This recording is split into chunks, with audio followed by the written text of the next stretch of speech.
प्यारे बच्चों, आज हम अपनी खुलते पंख जो है हमारी पाठ्य पुस्तक है उसका पहला पाठ जो कि एक कविता है, आज उसे हम करने जा रहे हैं। और आपको पता है अब तक हमने अपने पाठ 1 से लेकर 5 तक हिंदी व्याकरण दीपिका पूरा कर लिया है। आज हम अपना पहला पाठ खुलते पंख जो कि हमारी हिंदी की पाठ्य पुस्तक है उससे करने जा रहे हैं। और हमारा पहला पाठ भारत का ध्वज फहराएगा। तो एक कविता है। तो कविता आप अपने नोटबुक में लिखेंगे, सुलेख लेखन में भी लिखेंगे और क्लास वर्क कॉपी में भी लिखेंगे। और इसको न केवल लिखेंगे बल्कि इसको हम याद भी करेंगे। तो शुरुआत करते हैं पहले अपनी कविता से। मैं एक बार कविता पाठ करूँगा और उसके बाद आपको इसका अर्थ बताया जाएगा कविता का। फिर हम शब्दार्थ और प्रश्न उत्तर पे जाएंगे। तो सबसे पहला काम है हमें कविता को याद करना है, समझना है, फिर हम आगे के प्रश्न करेंगे। तो शुरू करते हैं।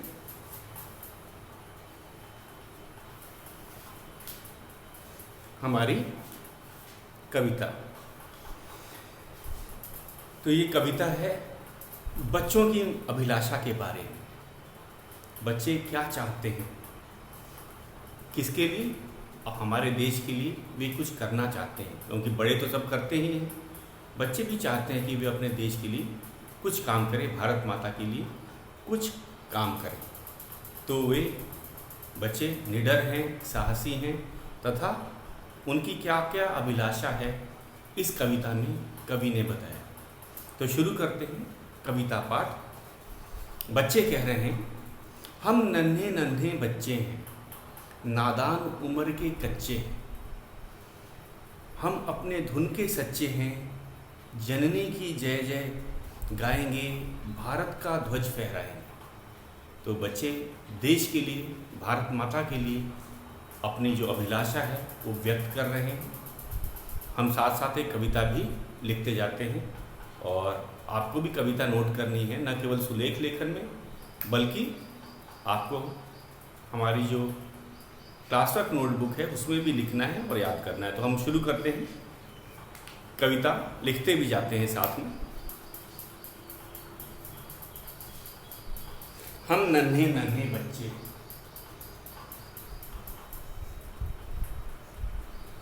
हम नन्हे नन्हे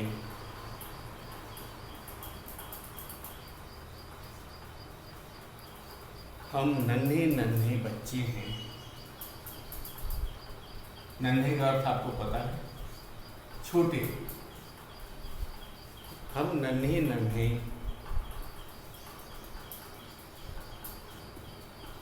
बच्चे हैं,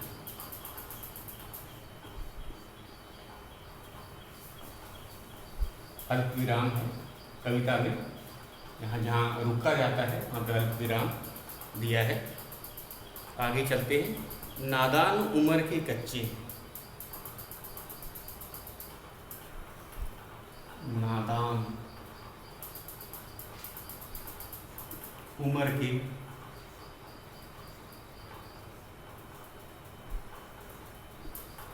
नादान उम्र के कच्चे,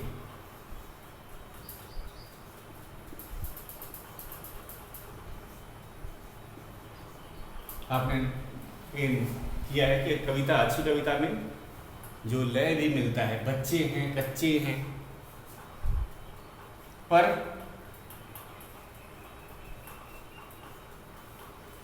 अपनी धुन के सच्चे हैं, पर अपनी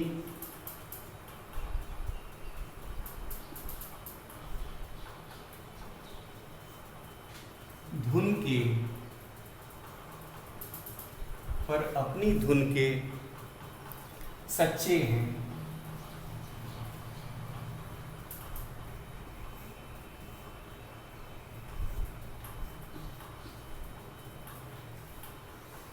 फिर है पूर्ण विराम। जननी की जय जय गाएंगे, जननी, जननी का अर्थ होता है जन्म देने वाली, माँ के लिए प्रयोग किया जाता है। जननी की जय जय गाएंगे। यहाँ पे जननी का अर्थ भारत माता से, जननी की जय जय,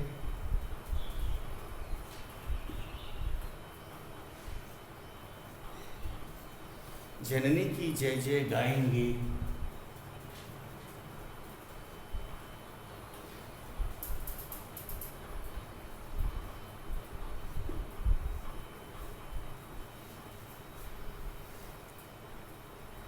भारत का ध्वज फहराएंगे। भारत का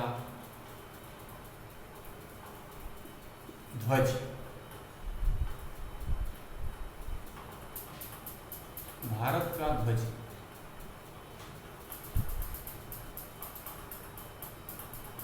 फहराएंगे।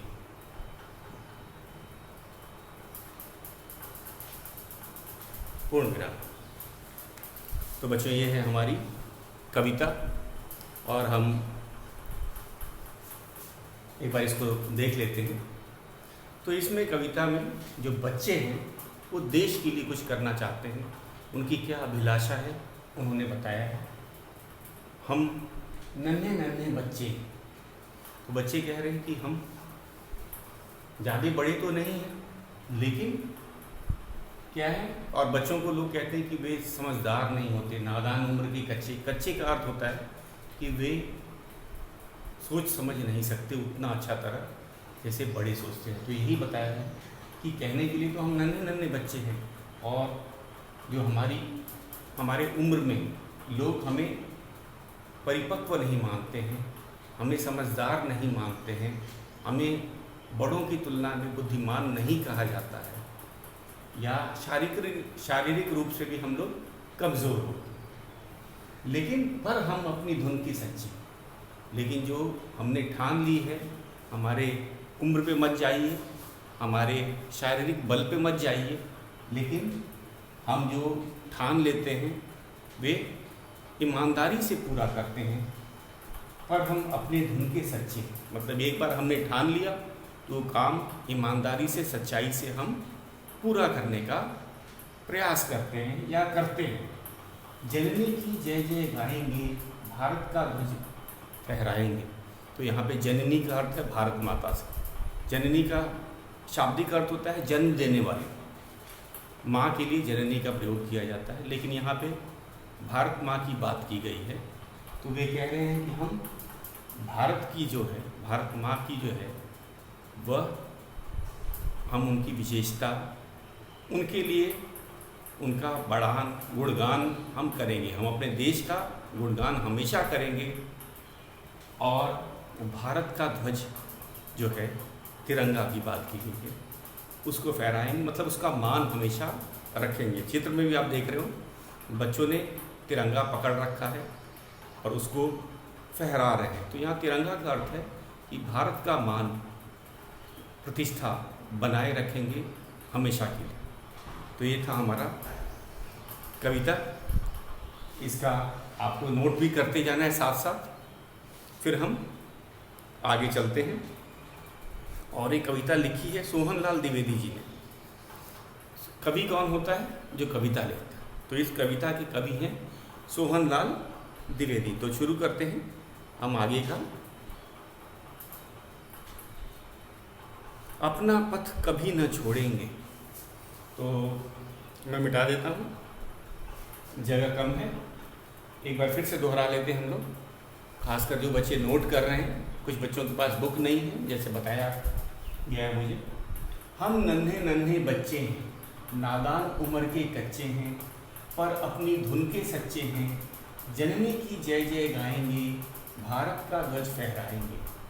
तो ये कविता, इस कविता में कवि बच्चों की अभिलाषा व्यक्त कर रहा है कि बच्चे भले ही उम्र में कम होते हैं, छोटे होते हैं, नन्हे होते हैं, शारीरिक रूप से बड़ों की बराबरी नहीं कर सकते, लेकिन वे भी देश के लिए कुछ करना चाहते हैं, भारत माता के लिए कुछ करना चाहते हैं। क्योंकि भले वे उम्र के कच्चे हैं, लोग उन्हें शारीरिक रूप से, या हम कहेंगे उन्हें कमज़ोर मानते हैं, लेकिन वे अपने धुन के पक्के होते हैं। मतलब एक बार उन्होंने ठान लिया तो काम करते हैं ईमानदारी से, सच्चाई से। और जननी की जय जय गाएंगे का अर्थ मैंने बताया। जननी का अर्थ है भारत माता। देश के लिए वे बढ़ चढ़कर हिस्सा लेंगे और देश भारत का ध्वज फहराएंगे। देश का कभी भी जो सम्मान उसे धूमिल नहीं होने देंगे। देश के लिए वे भी उतना ही प्रयास करेंगे जितना कि हर भारतवासी या कोई बड़ा व्यक्ति करता है। तो आगे चलते हैं। अगला हमारा ऐसे मिटा देता हूँ।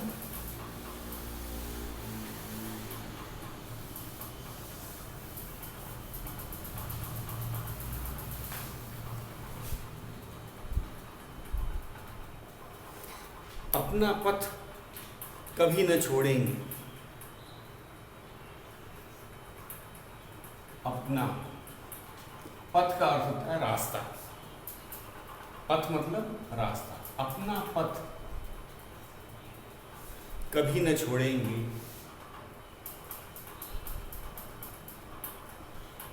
अपना पथ कभी न छोड़ेंगे।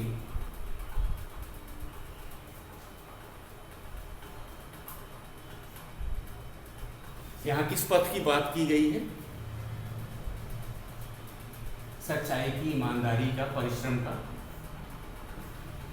अपना पथ कभी ना छोड़ेंगे।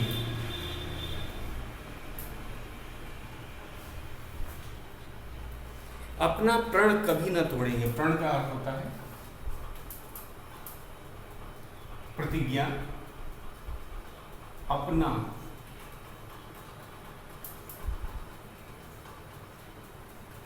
प्रण, जो प्रतिज्ञा किया है कि हम हमेशा देश के लिए, देश के सम्मान के लिए काम करेंगे। अपना प्रण कभी ना तोड़ेंगे। कभी ना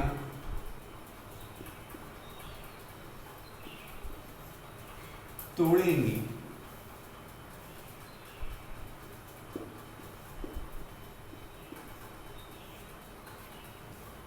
फिर है अल्पविराम।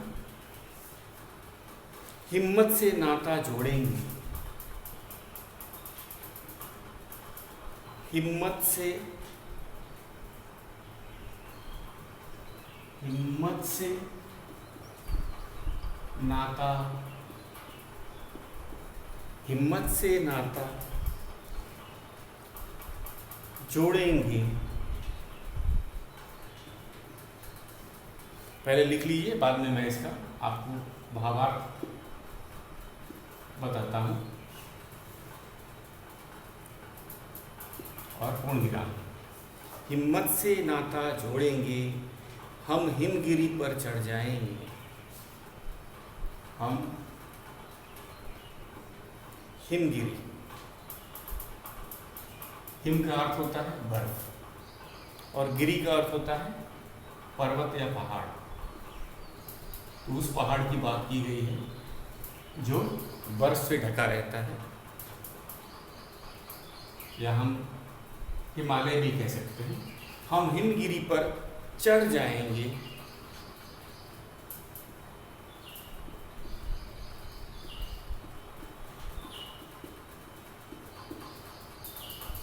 हम हिमगिरी पर चढ़ जाएंगे। फिर अल्पविराम, भारत का ध्वज फहराएंगे।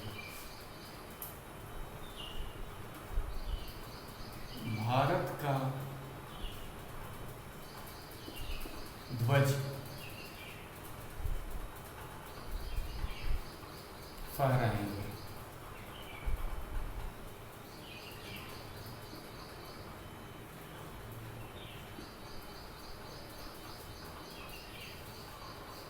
तो एक बार फिर से इसे देख लेते हैं। तो इसमें क्या है, फिर कवि बता रहा है बच्चों की अभिलाषा, बच्चों की क्या इच्छा है।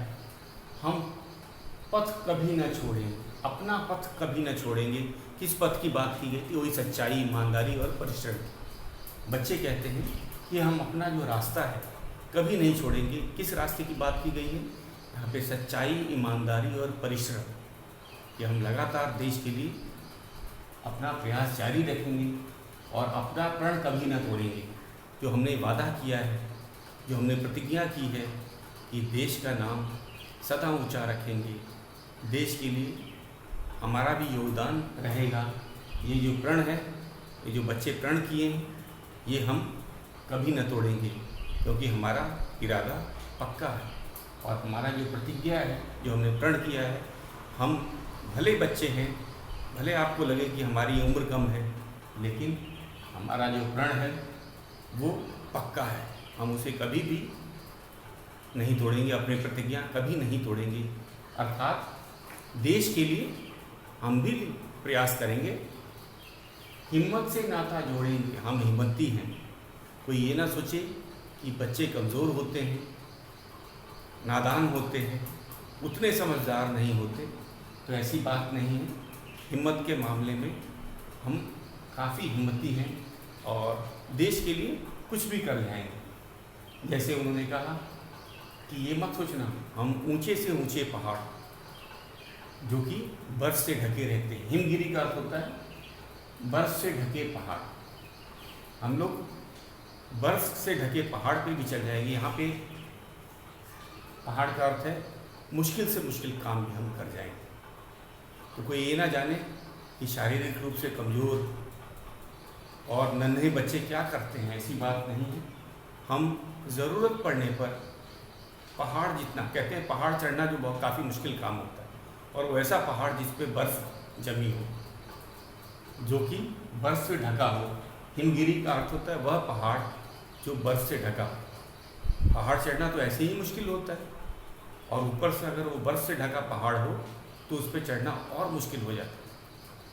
तो बच्चे कहते हैं कि अगर ऐसा भी अगर समय आया, कठिन से कठिन समय भी आया, तो हम चिंता नहीं करेंगे, हम हिमगिरी पे चढ़ जाएंगे। उस जो मुसीबत से है उसका सामना निडरता से, साहस से, हिम्मत से करेंगे और भारत का ध्वज हमेशा फहराएंगे, उसका मान बना के रखेंगे। यहाँ ध्वज फहराना का अर्थ होता है कि वो झंडा फहराना से नहीं है, इसमें है भारत की जो मान सम्मान है उसको बनाए रखें। तो ध्वज फहराना एक, हम कहेंगे एक प्रतीक के तौर पे किया जाता है कि भारत का झंडा हमेशा ऊंचा रहना चाहिए, मतलब देश का सम्मान और गरिमा बनी रहनी चाहिए, और बच्चे भी उसको कभी भी हमारे झंडे को झुकने नहीं देंगे। तो इसका ये अर्थ है। कविता का नाम इसीलिए रखा गया है भारत का ध्वज फहराए। तो भारत का ध्वज केवल तिरंगा फहराने की बात नहीं की गई है। भारत का ध्वज भारत के लिए का हम कहेंगे वह स्वाभिमान। तो भारत के लिए हम सदा काम करते रहेंगे, ये बच्चों की अभिलाषा है, इच्छा है, और वे बच्चों वो दूसरों को बताना चाहते हैं, खासकर बड़े उनको बताना चाहते हैं कि वे बच्चों को कम न समझें, बच्चों को कमज़ोर न समझें, बच्चों को नादान न समझें। उनमें भी हिम्मत है और देश के लिए वे कुछ भी कर जाएंगे, देश के सम्मान के लिए वे कुछ भी कर जाएंगे, चाहे उनके सामने मुसीबतों का पहाड़ भी क्यों ना आ जाए। तो ये था हमारा कविता। एक बार इसको फिर से पढ़ लेते हैं और आप इसे नोट कर लीजिए। मुझे पता है कुछ बच्चों का दुख नहीं है, एक बार फिर से देख लिया जाए इसको। अपना पथ कभी न छोड़ेंगे, अपना प्रण कभी न तोड़ेंगे। तो प्रण का अर्थ है, मैंने बताया था, प्रतिज्ञा। पथ का अर्थ होता है रास्ता। अपना रास्ता कभी नहीं छोड़ेंगे। यहाँ रास्ता का अर्थ है सच्चाई से, ईमानदारी से। प्रण का अर्थ होता है प्रतिज्ञा। हिम्मत से नाता जोड़ेंगे। नाता मतलब संबंध। नाता का क्या अर्थ होता है? संबंध। यहाँ नया शब्द है हिमगिरी। गिरी का अर्थ होता है पर्वत, हिम का अर्थ होता है बर्फ। वह पर्वत जो सदा बर्फ से ढके रहते हैं, जैसे कि हिमालय की जो चोटियाँ हैं वो साल भर बर्फ से ढकी रहती हैं और उस पर चढ़ना बहुत मुश्किल होता है। तो यहाँ पे हिमगिरी का अर्थ है कि मुसीबतों से भी वे नहीं डरेंगे, वे मुसीबतों का भी डटकर सामना करेंगे, हिम्मत से सामना करेंगे, भारत का ध्वज फहराएंगे, भारत का जो सम्मान मान है उसको हमेशा बना के रखेंगे। बच्चों की अभिलाषा है। तो मिटाने से पहले एक बार फिर से दोहरा देता हूँ, मैं एक बार पढ़ देता हूँ। अपना पथ, और ध्यान दीजिएगा इसमें लय जो है, छोड़ेंगे तोड़ेंगे जोड़ेंगे, जाएंगे फहराएंगे। तो कवि ने बड़े अच्छे तरह से शब्दों का चुनाव किया है और कविता को काफ़ी लय में, कविता पाठ करते समय हम इसका लय समझ जाएंगे। एक बार ध्यान से देखिएगा इसी को। अपना पथ कभी न छोड़ेंगे, अपना प्रण कभी न तोड़ेंगे, हिम्मत से नाता जोड़ेंगे, हम हिमगिरी पर चढ़ जाएंगे, भारत का ध्वज फहराएंगे। अब मैं अपने अगले अंतिम जो है, अंतिम कुछ पंक्तियां हैं उसको लिख देता हूँ, उसको मिटा देता हूँ। बहुत छोटी कविता है लेकिन बहुत अच्छी, प्रेरणादायक है। बच्चों में देश प्रेम की जो भावना है, इस कवि का मुख्य उद्देश्य यही था कि बच्चों में जो देश प्रेम की भावना कैसे भरी जाए। तो इसके कवि हैं सोहन लाल द्विवेदी जी, और कवि का नाम हम एकदम अंत में लिखते हैं। जब कविता खत्म होती है उसके बाद अंत में कवि का नाम लिखा जाता है। अगला है, हम भय से कभी न डोलेंगे,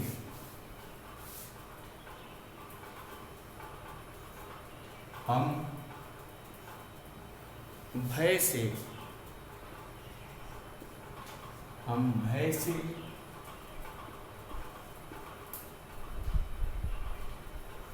कभी न, हम भय से कभी न डोलेंगे,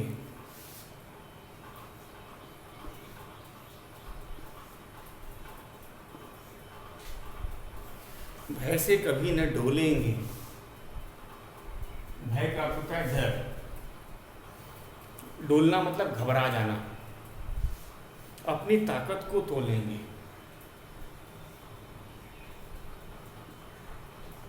अपनी ताकत को,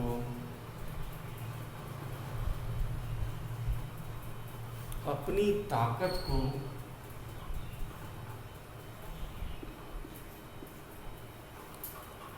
तोलेंगे,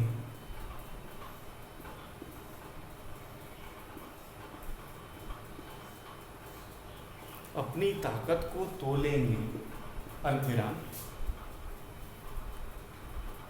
साहस की बोली बोलेंगे, साहस की बोली, साहस की बोली,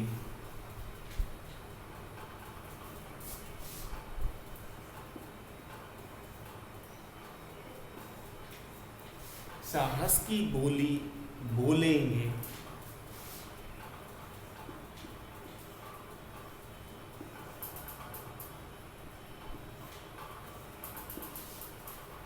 यहाँ पे पूर्ण विराम है, बोलेंगे के बाद में पूर्ण विराम है। पग आगे सदा बढ़ाएंगे, पग पैर को बोला जाता है, पग आगे सदा बढ़ाएंगे, आगे सदा, पग आगे सदा बढ़ाएंगे,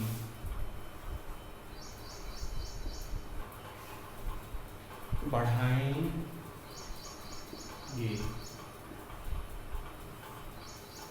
पग आगे सदा बढ़ाएंगे, भारत का ध्वज फहराएंगे,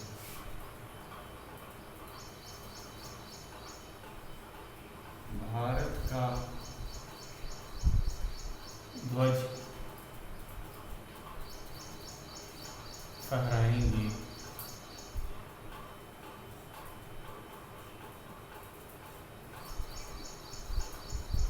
पूर्ण विराम।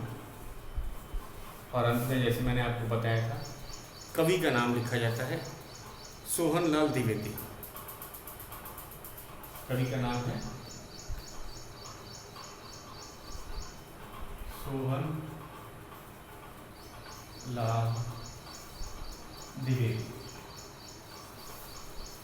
कवि का नाम क्या है? सोहनलाल द्विवेदी। द में हलंत है तो इसका अर्थ है द आधा है, द्विवेदी,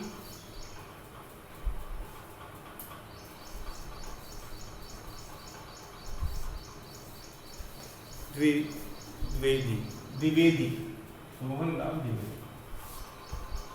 द के नीचे हलंत का है, इसलिए द का उच्चारण हम लोग कम कर रहे हैं। सोहनलाल द्विवेदी। तो कवि कौन होता है बच्चों?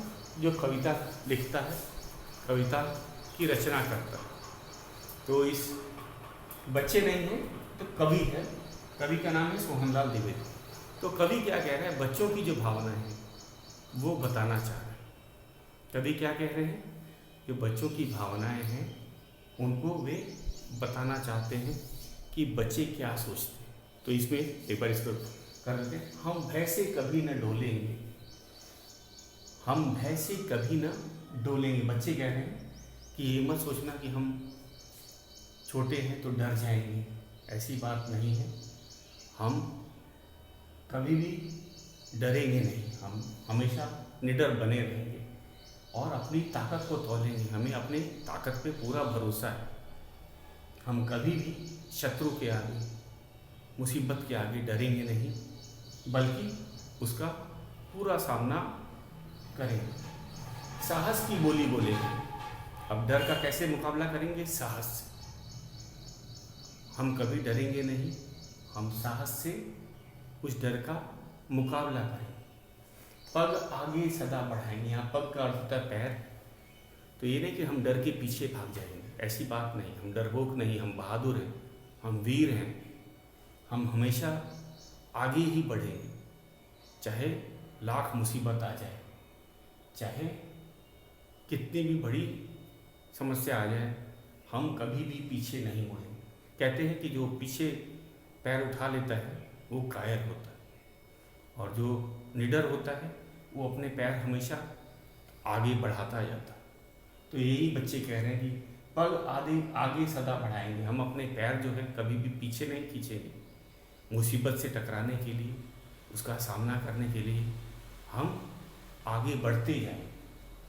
और हमारी जो अंतिम पंक्ति है, भारत का ध्वज फहराएंगे। तो यहाँ भारत, मैंने आपको पहले ही बताया, यहाँ पे भारत का ध्वज फहराना केवल तिरंगा फहराने से नहीं, हम देश के सम्मान के लिए, देश की रक्षा के लिए, देश की उन्नति के लिए हम सदा काम करते रहेंगे। ये किनके विचार है? बच्चों के। अब बच्चों के विचार कवि अपने कविता के माध्यम से लोगों को बताना चाह रहा है। कविता के माध्यम से ये बात लोगों तक पहुंचाना चाह रहा है। कौन? कवि। कवि कौन है? सोहनलाल द्विवेदी जी। तो ये थी हमारी कविता। तो एक बार फिर से मैं कविता पाठ कर देता हूँ। तो एक बार शुरू करते हैं अपना कविता पाठ। हम नन्हे नन्हे बच्चे हैं, नादान उम्र के कच्चे हैं, पर अपनी धुन के सच्चे हैं।